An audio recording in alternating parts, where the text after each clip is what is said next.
अस्सलामु अलैकुम वरहमतुल्लाहि वबरकातुह।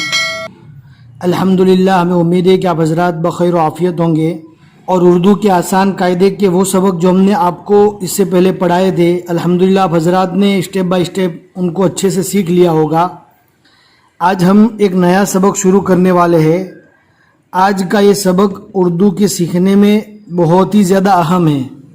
आपको इस सबक की हर जगह पर ज़रूरत पड़ेगी, इसलिए आज का ये सबक अच्छे से समझना है, अपने दिमाग में बिठाना है और ध्यान से देखना है। अगर एंड तक देखेंगे तभी समझ में आएगा। अब हम पढ़ना शुरू करते हैं। बिस्मिल्लाहिर्रहमानिर्रहीम।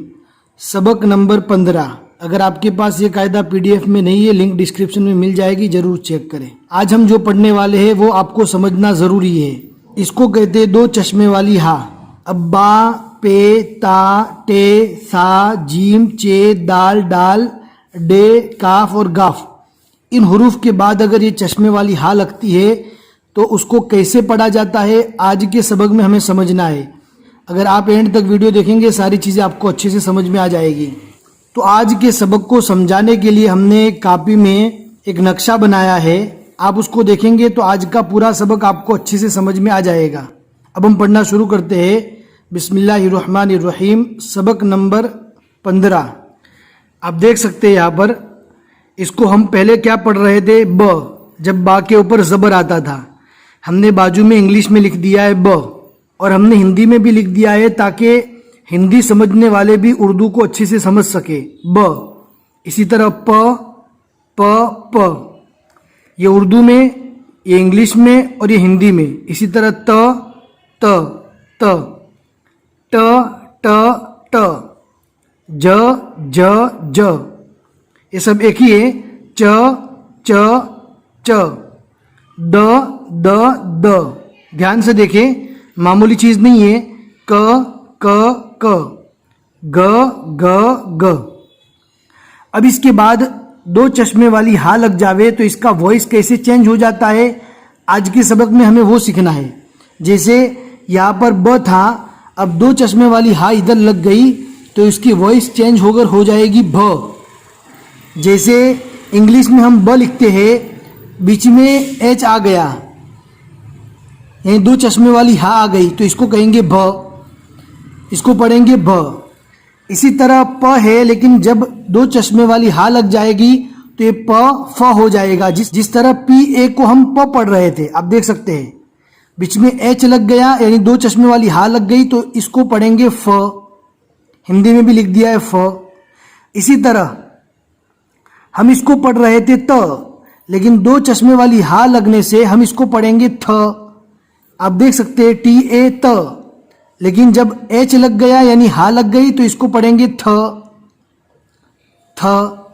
इसी तरह ट, जब टे के बाद दो चश्मे वाली हा लग गई, हम इसको पढ़ रहे थे ट, लेकिन टे के बाद दो चश्मे वाली हा लग गई तो इसको पढ़ेंगे ठ। इसमें इस बात का ध्यान रखना है कि डबल एच आता है, ठ।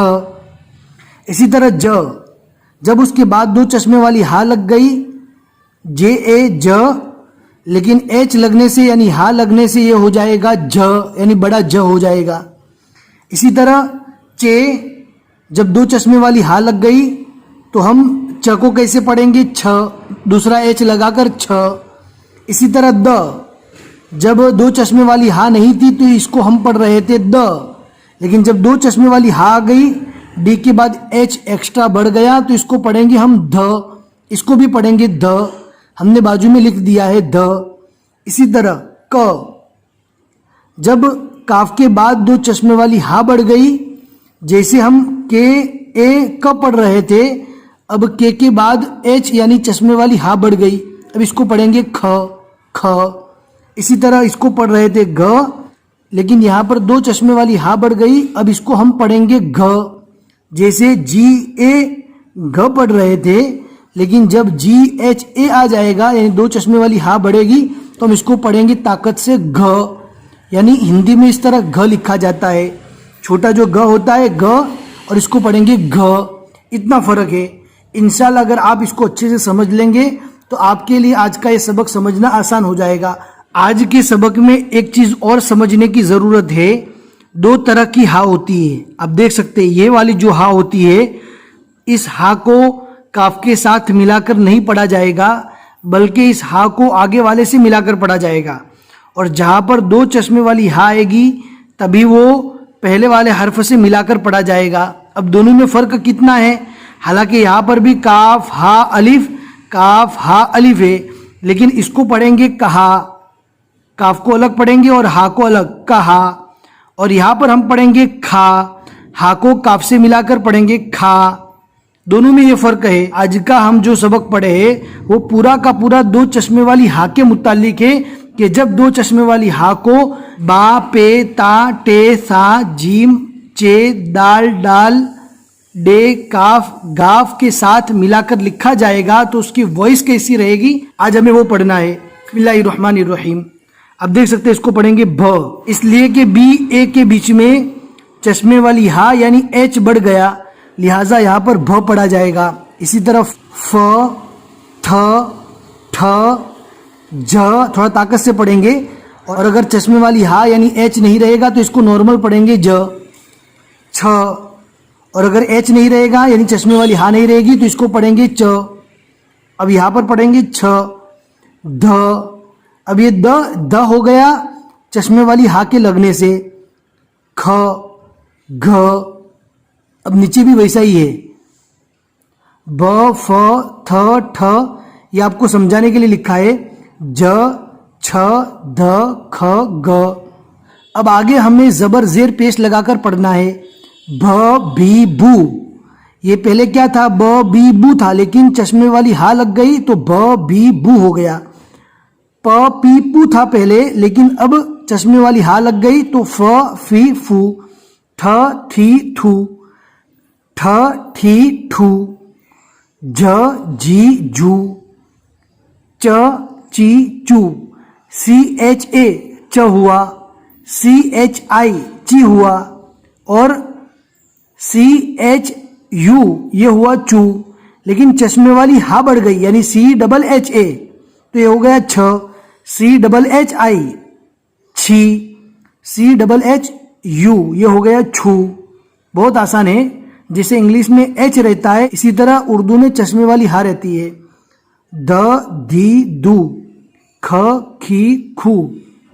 ये पहले क, की, कू था, लेकिन चश्मे वाली हा लग गई तो इसको ख, खी, खू पढ़ेंगे, घ, घी, गू। हमें उम्मीद है कि आज का सबक आपको अच्छे से समझ में आ गया होगा। बड़ी मेहनत से आज का सबक हमने आपको समझाया है। अगर समझ में आ गया है तो लाइक ज़रूर करें और अपने दोस्तों के साथ ज़रूर शेयर करें। अब आगे सिर्फ छोटी सी मश्क बाकी रह गई है। अब इसके लिए पूरा अलग पार्ट बनाना मुनासिब नहीं है, लिहाजा हमने सोचा कि इसी पार्ट में सारी चीज़ें आपको समझा देते हैं। ये मश्क आपको खुद को पढ़ना पड़ता है, लेकिन हम एक मर्तबा इसको पढ़ लेते हैं ताकि आपको पढ़ने में आसानी हो। फ, थ, धू, घू, भी। बी के बाद जब चश्मे वाली हा लगती है तो इसको पढ़ेंगे भी, जी, छ। अब इसको च नहीं पढ़ेंगे। और एक बात को ध्यान में रखना है, जो चश्मे वाली हा होती है उसको पहले वाले हर्फ के साथ ज्वाइंट करके ही पढ़ा जाता है, जैसा कि हमने आपको कॉपी में समझा दिया। छ, खी, भू, फू, घू, डी। इसको पढ़ेंगे डी। डी के बाद जब चश्मे वाली हा लगती है तो ये बन जाता है ढी, ठू, फी, ध, डी। डी के मुकाबले में डी जो हम पढ़ते हैं उसमें थोड़ी ताकत ज़्यादा लगती है, लेकिन अगर आपके पढ़ने में कोई फ़र्क नहीं हो रहा तो कोई हर्ज नहीं है, आप आगे बढ़ते रहे। इसमें और इसमें ज़्यादा कोई फ़र्क नहीं होता है। अगर आप दोनों को एक जैसा भी पढ़ेंगे तो भी कोई हर्ज नहीं है। इसको पढ़ेंगे खू और इसको पढ़ेंगे भ। बस आज के लिए इतना ही सबक है। अपने दोस्तों के साथ ज़रूर शेयर करें और उर्दू क्लास को आगे बढ़ाने में हेल्प करें। बस आज के लिए इतना ही सबक। अस्सलामु अलैकुम व रहमतुल्लाहि व बरकातुहू।